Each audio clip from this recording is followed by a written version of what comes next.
Architecture is a representation of like time, place, culture. It's really important as part of like a human experience. We are constantly surrounded by space. Our experience or our relationship to that space determines everything else. Why architecture ultimately matters is because of the impact it can have on both people and our planet.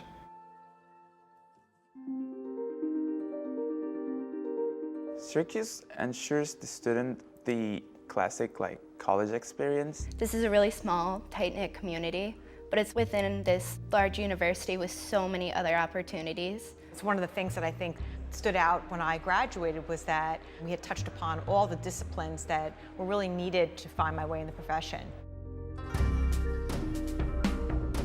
Studio is the program.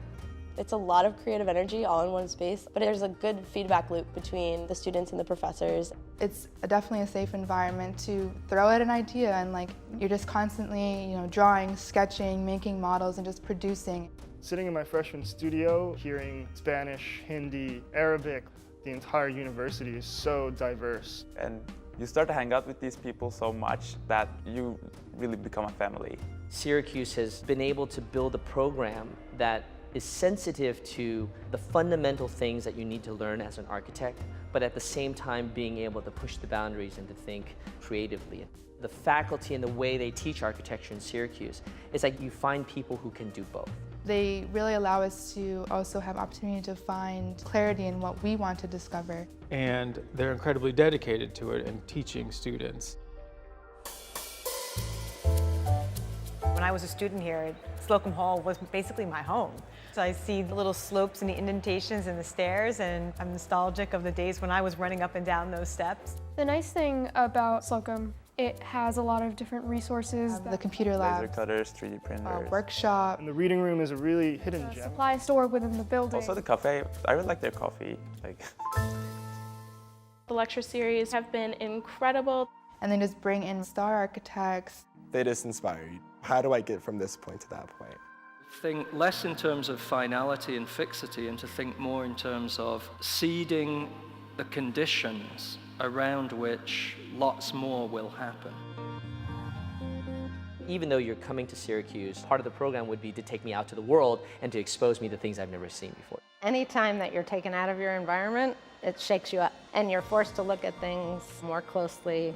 To go there and to live it, it's not merely just kind of learning classical architecture.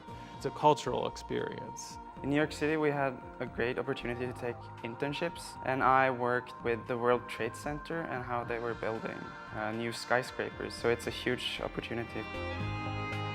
Studio reviews are exactly what your profession will be. You get really comfortable presenting your projects and getting input from many different people that are even outside of the school. They have the visiting critic studio, and so we're exposed to professionals that are on the outside working and not necessarily embedded within academia. I own a 40-person architectural firm in downtown Syracuse, and we work with Colony Caldwell all the time to harvest the incredible talent that's here at the school.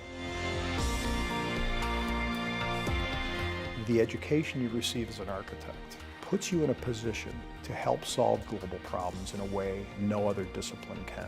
Before you come to the School of Architecture, the idea of architecture is rooted in creating these physical objects. But architecture makes you think about everything. It's not just about designing buildings. It's a way of looking at life.